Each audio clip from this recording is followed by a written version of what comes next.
ایک بات یاد رکھو، بعض لوگ باپ دادا کا مسئلے کو بنیاد بنا کر شریعت کے بہت سارے مسائل کا انکار کر دیتے ہیں۔ ہم 20 رکعت تراویح پڑھتے ہیں نا، اب اس پر کوئی مرفوع حدیث موجود نہیں ہے 20 رکعت تراویح پر کہ بخاری یا مسلم میں کہ نبی نے 20 پڑھی ہیں۔ ہماری دلیل کیا ہے؟ تواتر عملی، کہ ہم نے اپنے باپ دادا کو 20 پڑھتے پایا، انہوں نے اپنے باپ دادا کو 20، انہوں نے اپنے باپ دادا کو 20۔ یہ سلسلہ محدثین تک، فقہا تک جا کے ملتا ہے۔ ائمہ اربعہ کہتے ہیں کہ ہم نے بھی 20 پڑھتے پایا سب کو، امام شافعی کہہ رہے ہیں ہم نے بھی مکہ میں 20 پڑھتے پایا۔ کس کو پڑھتے پایا؟ ظاہر ہے اپنے باپ دادا کو اور ان لوگوں کو جو اس وقت موجود تھے۔ تو یہ سلسلہ باپ دادا سے ہوتا ہوتا کہاں پہنچتا ہے؟ صحابہ تک۔ اسی طرح جو خواتین کو نماز سمٹ کے پڑھنے کا حکم ہے، یہ بھی تواتر عملی سے ہے۔ یہ بات یاد رکھیں، آج سے 100-150 سال پہلے یا 200 سال پہلے کوئی ایک متنفذ بھی، کوئی ایک مفتی بھی اس زمین پہ آپ نہیں دکھا سکتے جس نے یہ فتویٰ دیا ہو کہ خواتین سمٹ کے نہیں بلکہ مردوں کی طرح نماز پڑھیں گی، کہیں بھی نہیں ہے۔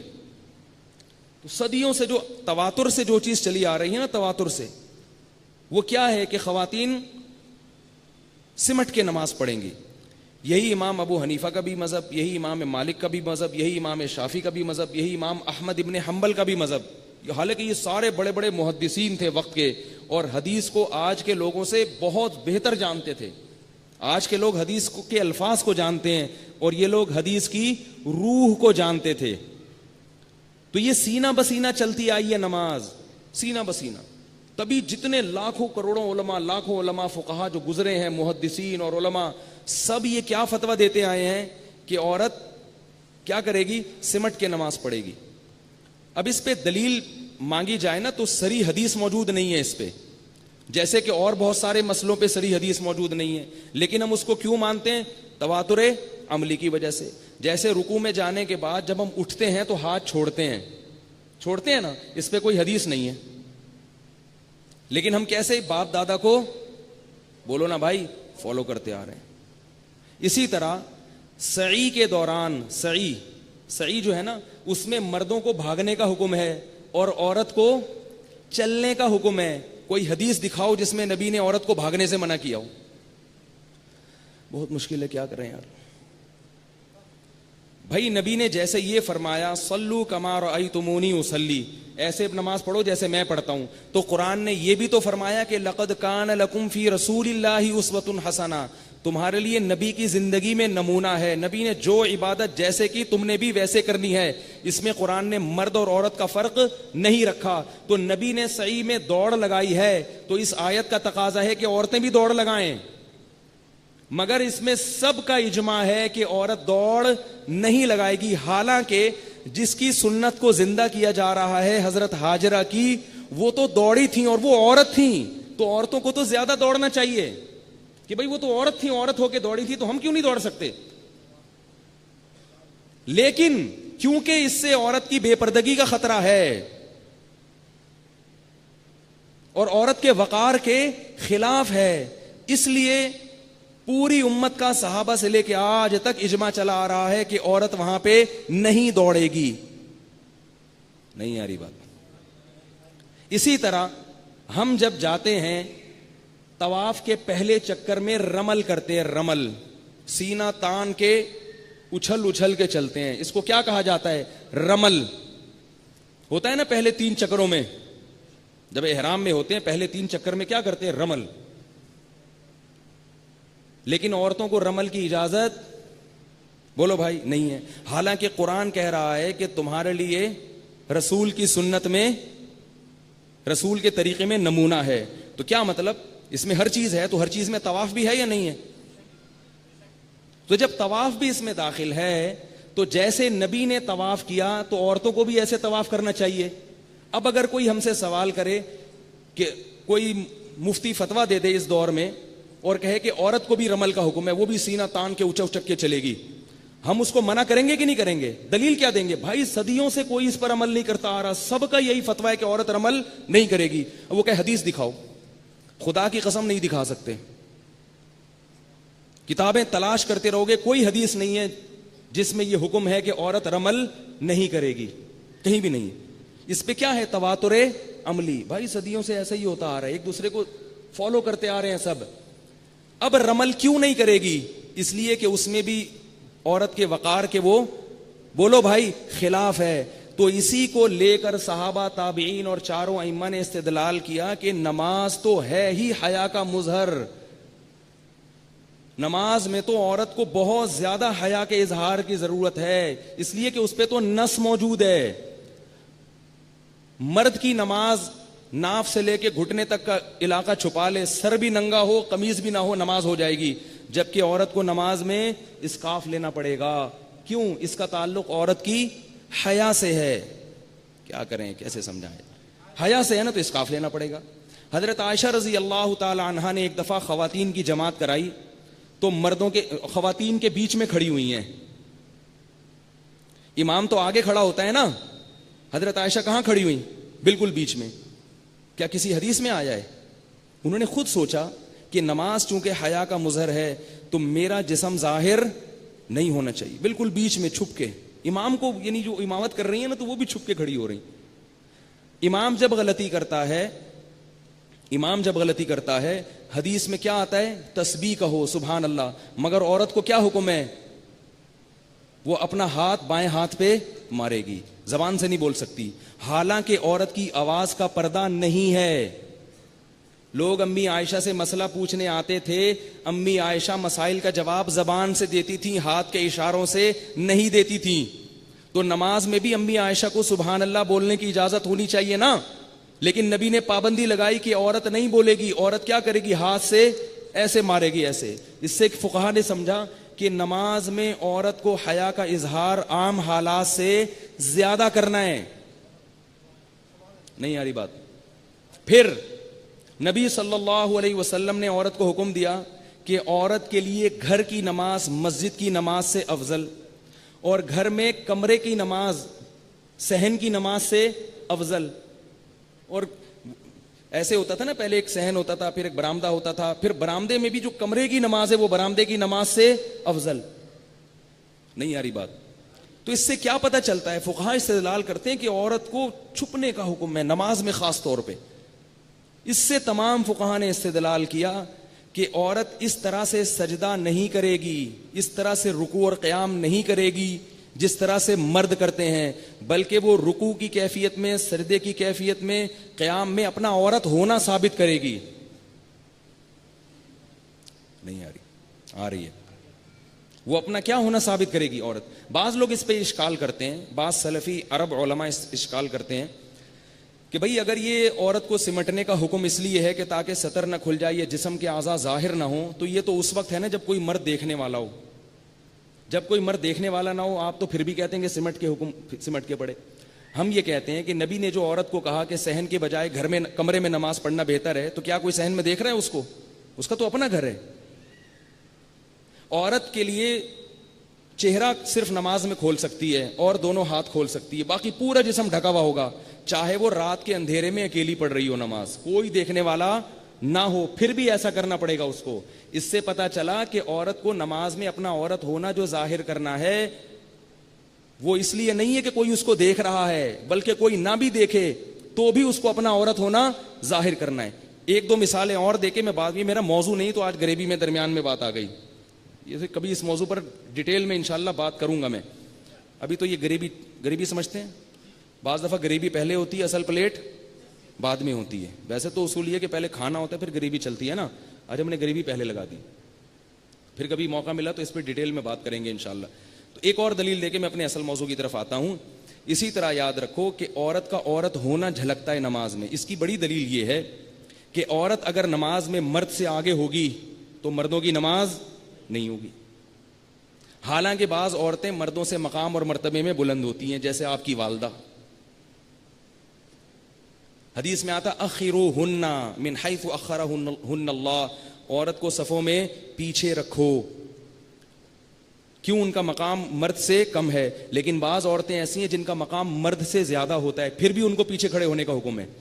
آپ نماز پڑھا رہے ہو نا اپنی والدہ کو, آپ امام ہو, آپ کی والدہ اور آپ کی دادی جو مقام اور مرتبے میں آپ سے یقیناً بڑی ہیں, وہ آپ کے پیچھے کھڑے ہوں گی تو آپ کی نماز ہو جائے گی، لیکن آپ نے اپنی امی کو امام بنا لیا اور آپ پیچھے کھڑے ہو گئے تو آپ کی نماز نہیں ہوگی۔ کیوں؟ اس لیے کہ نماز میں یہ نہیں دیکھا جاتا کہ کون امی ہے، کون نانی ہے، کون چچی ہے، کون ممانی ہے۔ نماز میں عورت کا عورت ہونا اور مرد کا مرد ہونا، اس کو فوکس کیا جاتا ہے۔ تو اب عورت کا عورت ہونا جب نماز میں اس کو بہت اہمیت دی جا رہی ہے، تو پھر نماز کے ارکان کی ادائیگی میں عورت کا عورت ہونا، اس کا اظہار کرنا ضروری ہے۔ سمجھ رہے ہو بات کو کہ نہیں سمجھ رہے؟ اس لیے کہیں بھی نہیں ملتا ہمیں، کسی صحابی سے کسی تابعی سے فتویٰ نہیں ملتا کہ عورت مردوں کی طرح نماز پڑھے گی۔ ابراہیم نخعی رحمہ اللہ جو بڑے تابعی، ان سے ایک روایت ہے کہ عورت نماز پڑھنے میں مردوں کی طرح ہے، مگر اس کا مطلب یہ نہیں ہے کہ ظاہری یعنی ارکان میں ادائیگی میں مردوں کی طرح۔ اس کا مطلب یہ کہ جیسے مرد پہ فجر کی 2 رکعتیں فرض ہیں، عورت پہ بھی فرض ہے، مرد پر سورہ فاتحہ اور سورت ملانا ضروری، عورت پر بھی ضروری، یہ مطلب ہے۔ کیونکہ حضرت ابراہیم نخعی سے دوسری روایت ہے کہ عورت سمٹ کے نماز پڑھے گی۔ کیسے پڑھے گی؟ سمٹ کے نماز پڑھے گی۔ اور بخاری میں ایک روایت ہے، بخاری میں حضرت ام درداء رضی اللہ تعالی عنہ سے روایت ہے کہ وہ مردوں کی طرح نماز پڑھتی تھی۔ اس سے بعض لوگ استدلال کرتے ہیں کہ دیکھو ہمیں ایک روایت مل گئی۔ یاد رکھو جو چیز مارکیٹ میں شارٹ ہوتی ہے نا، وہ ہائی لائٹ ہوتی ہے۔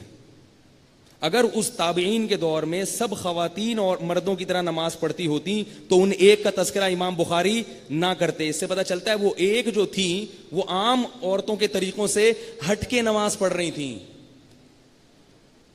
تبھی مردوں کے بارے میں نہیں ہے کہ وہ ایک صحابی تھے جو مردوں کی طرح نماز پڑھتے تھے، ایسا نہیں ہے، کیونکہ وہ تو سارے صحابی مردوں کی طرح پڑھتے تھے۔ ایک خاتون تھی جو کس کی طرح پڑھ رہی تھی؟ مردوں کی طرح، تو ان کو امام بخاری نے ہائی لائٹ کر دیا۔ اس سے کیا پتہ چلتا ہے کہ باقی سمٹ کے پڑھتی تھیں۔ تو تابعین کے دور میں بھی نماز عورتیں کیسے پڑھا کرتی تھیں؟ سمٹ کے پڑھا کرتی تھیں۔ تو اب یہ تواتر عملی سے چلتا چلا آ رہا ہے صدیوں سے۔ امام شافعی بھی فتویٰ دے رہے ہیں، امام احمد بن حنبل بھی فتویٰ دے رہے ہیں، حالانکہ یہ حدیث کے بہت بڑے امام تھے۔ ڈاکٹر ذاکر نائک ہو گئے یا اور دوسرے حضرات ہو گئے، ٹھیک ہے، بہت بڑے عالم ہیں، بہت بڑے بزرگ ہیں، مگر یہ لوگ ائمہ اربعہ کی خاک کے برابر بھی نہیں ہیں علم حدیث میں اور تفقہ اور بصیرت میں۔ دو چیزیں ہوتی ہیں، ایک حدیث کا علم۔ آج جو ہمارے پاس علم ہے نا حدیث کا، وہ ڈیجیٹل علم ہے۔ ان لوگوں کے پاس جو حدیث کا علم تھا وہ کیسا تھا؟ ان کو سندیں یاد ہوتی تھی پوری، ان کو پتا ہوتا تھا کس شخص کی حدیث کی کیا ویلیو ہے۔ ان کے حدیث پہ تبصرے ہیں جو آج ہم یاد کر کے حدیث پہ حکم لگاتے ہیں، وہ تقلید نہیں کرتے تھے، اس میں ان کی اپنی تحقیق ہوتی تھی۔ تو آپ امام احمد بن حنبل جیسے محدث کو بھی غلط کہیں گے، بھائی وہ بھی حدیث نہیں جانتے تھے، وہ بھی کہہ رہے ہیں کہ عورت سمٹ کے نماز پڑھے گی، ان کو بھی حدیث کا نہیں پتا۔ تو یہ جو حدیث ہے نا، صلو کما رأیتمونی اصلی، ایسے نماز پڑھو جیسے میں پڑھتا ہوں، اس کا مطلب کیا ہے کہ تعداد رکعات میں رکوع و سجود کی جو ظاہری کیفیات ہیں ان میں، لیکن چند چیزیں جن کا عورت کے پردے سے تعلق ہے وہ اس سے خود بخود مستثنا ہے۔ جیسے کہ قرآن نے کہا کہ تمہارے لیے نبی کی زندگی میں نمونہ ہے، نبی کو فالو کرنا ہے، لیکن پردے کے حکام میں سعی کا حکم اور رمل کا حکم میں عورت خود بخود مستثنا ہوگی، کیونکہ پردے کی اور حیا کی اہمیت زیادہ ہے، تو خود بخود مستثنا ہے۔ تو اس لیے یہ تواتر سے یہ چیز چلی آ رہی ہے۔ تو اس لیے، اور یہ بھی یاد رکھیں کہ جو ہمارے اہل حدیث علماء ہیں، ان کے بھی جو پرانے اہل حدیث علماء آپ کو ہندوستان میں ملیں گے نا، 100-150 سال پہلے، 200 سال پہلے کے جتنے اہل حدیث علماء ہیں، ان کی بھی سب کی کتابوں میں یہی لکھا ہے کہ عورت سمٹ کے نماز پڑھے گی۔ یعنی یہ اہل حدیث کا بھی اصل مذہب یہ نہیں ہے کہ عورت سمٹ کے نہیں پڑے گی، ان کا بھی اصل مذہب کیا ہے کہ عورت سمٹ کے پڑے گی۔ یہ مسئلہ شروع ہوا ہے سعودی عرب کے بعد سلفی علماء سے، اور وہاں سے فالو کیا ہے ہمارے اہل حدیث علماء نے۔ ٹھیک ہے، میں ان کی نیت پہ وہ نہیں کرتا، ان کو یہ سمجھ میں آیا، انہوں نے کہا کہ یہ نبی کی سنت کے زیادہ قریب فتویٰ دے دیا، لیکن دلیل کے لحاظ سے یہ فتویٰ قابل تقلید اور قابل اتباع نہیں ہے۔ آئی بات سمجھ میں؟ اور اب پھر بھی کوئی دلیل مانگے نا کہ بتاؤ نبی نے کہاں حکم دیا کہ عورت سمٹ کے پڑے گی، تو بولے بتاؤ نبی نے کہاں کہا ہے کہ عورت رمل نہیں کرے گی۔ ٹھیک ہے نا، ہمیں تو نبی کو فالو کرنے کا، بتاؤ نبی نے کہاں کہا ہے کہ عورت جو ہے نا وہ، اور بھی اس پہ بہت سارے دلائل ہیں مگر موضوع نہیں ہے یہ۔ خیر، کہاں سے کہاں بات چلے گئی، کیا چل رہا تھا یار؟ ہاں، تو میں یہ بتا رہا تھا کہ اب ہم جیسے ابراہیم علیہ السلام نے کہا تم اپنے باپ دادا کو فالو کرتے ہو، اور انہوں نے کہا ہم اپنے باپ دادا کو فالو کرتے ہیں. ابراہیم علیہ السلام نے کہا باپ دادا کو فالو مت کرو. تو بعض لوگ ہمیں بھی کہتے ہیں کہ تم بھی تو خواتین کی نماز میں اور 20 رکعت تراویح میں کس کو فالو کر رہے ہو؟ باپ دادا کو. تو باپ دادا تو گمراہی کے راستے پہ لے کے جاتے ہیں. باپ وَإِن تُطِعْ أَكْثَرَ مَنْ فِي الْأَرْضِ، اگر تم اکثریت کے پیچھے چلو گے تو وہ تمہیں گمراہ کر دے گی. تم جمہور کے فتوے کو مان رہے ہو، جمہور 20 کے قائل ہیں، جمہور کہتے ہیں کہ عورت سمٹ کے نماز پڑھے، جمہور یہ کہتے ہیں، جمہور یوں کہتے ہیں، تو تم تو سب ان کو فالو کر رہے ہو. تو یاد رکھو باپ داداؤں کی 2 قسمیں ہیں. There are 2 types of daddy and papas. باپ داداؤں کی کتنی قسمیں ہیں؟ 2. ایک وہ باپ دادا ہیں جن کے پیچھے چلنا گمراہی ہے، اور ایک وہ باپ دادا ہیں جن کو فالو کرنے کا قرآن و سنت نے ہمیں حکم دیا ہے. قرآن جن باپ دادا کو فالو کرنے کا حکم دیتا ہے کو گمراہی قرار دیتا ہے، یہ وہ باپ دادا ہیں جن کے بارے میں قرآن کہتا ہے اولو کان آباؤہم لا یعقلون شیئا ولا یہتدون. فرمایا تم اپنے باپ دادا کو فالو کرتے ہو اگرچہ تمہارے باپ دادا کچھ بھی نہ سمجھتے ہوں اور خود گمراہی کے راستے پہ جا رہے ہوں. ہمارے باپ دادا جو محدثین اور فقہا گزرے ہیں وہ ایسے نہیں تھے کہ لا یعقلون شیئا، وہ کچھ بھی نہیں سمجھتے تھے.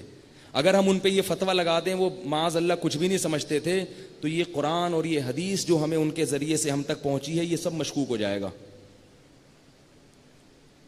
نہیں آئی بات؟ آج صحیح بخاری اس کی سب سے بڑی شرح اور سب سے بہترین شرح پوری دنیا میں جو مقبول ہے وہ علامہ ابن حجر رحمہ اللہ تعالی کی ہے. صحیح مسلم کی دنیا میں سب سے مشہور ترین شرح علامہ نووی رحمۃ اللہ علیہ کی ہے. آئی بات سمجھ میں؟ بخاری کی شرح کون سی؟ فتح الباری علامہ ابن حجر کی. اور صحیح مسلم کی شرح کون سی؟ یحییٰ ابن مسلم النووی رحمہ اللہ تعالی کی. تو آپ ان دونوں بزرگوں کو اگر مارکیٹ سے نکال دو، یعنی بیچ سے نکال دو اگر آپ ان دونوں بزرگوں کو، تو علم حدیث سے آپ گئے.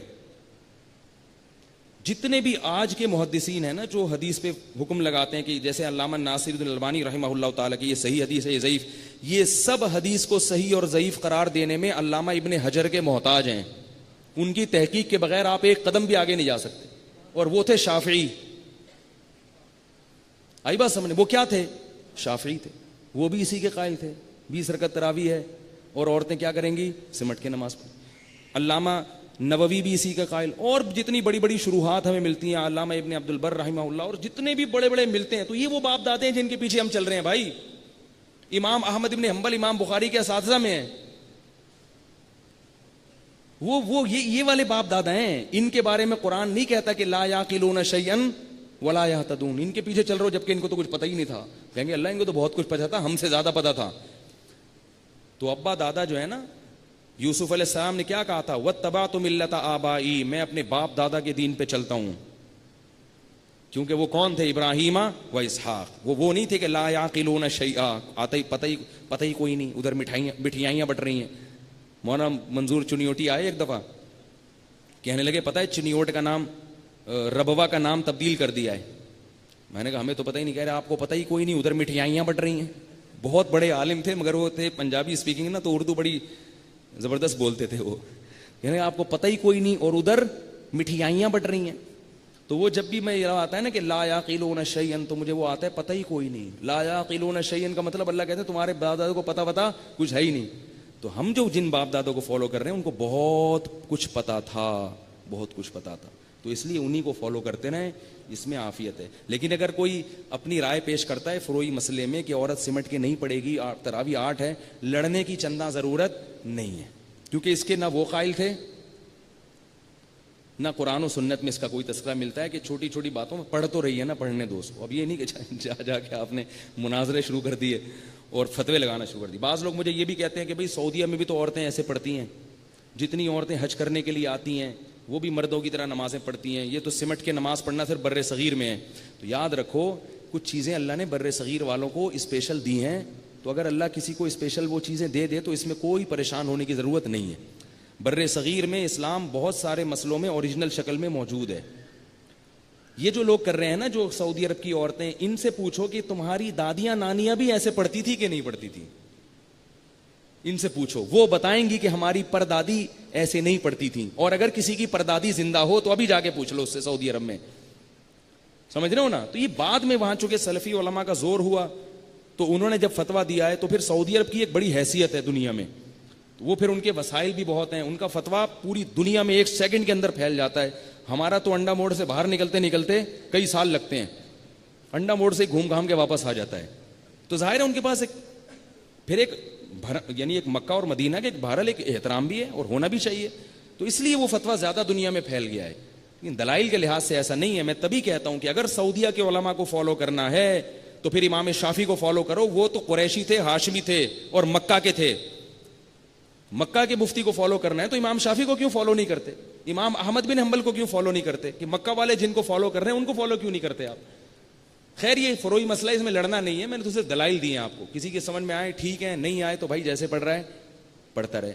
لڑنے بڑھنے کی ضرورت, مناظروں کی ضرورت نہیں ہے. اللہ پھر بھی قبول کر لے گا. فروئی مسائل میں اختلاف چلتا ہے, یہ اللہ نے مسلمانوں میں اختلاف اس لیے بھی رکھے تاکہ تھوڑا سا نا ظرف بھی رہے ان کا دوسرے کو برداشت کرنے کا. جب آپ اختلافات دیکھتے ہیں نا تو آپ کے اندر ظرف پیدا ہوتے ہیں. آپ ایسے پڑھ رہے ہیں, وہ ویسے پڑھ رہے ہیں, آپ کو غصہ تو آئے گا, لیکن اللہ کیا کہتے ہیں, برداشت کرو, ٹھیک ہے نا. اب ایسا بھی ہو رہا ہے ایک ہی گھر میں, ہمارے یہاں تو فرقے اتنے پیدا ہو گئے نا, ایک گھر میں ایک گرین والا ہے, دوسرا تبلیغ والا ہے, تیسرا اہل حدیث ہے, چوتھا جماعت المسلمین کا ہے. ایک ہی گھر میں ایک ہی خاندان میں ایسی ایسی چیزیں آ رہی ہیں.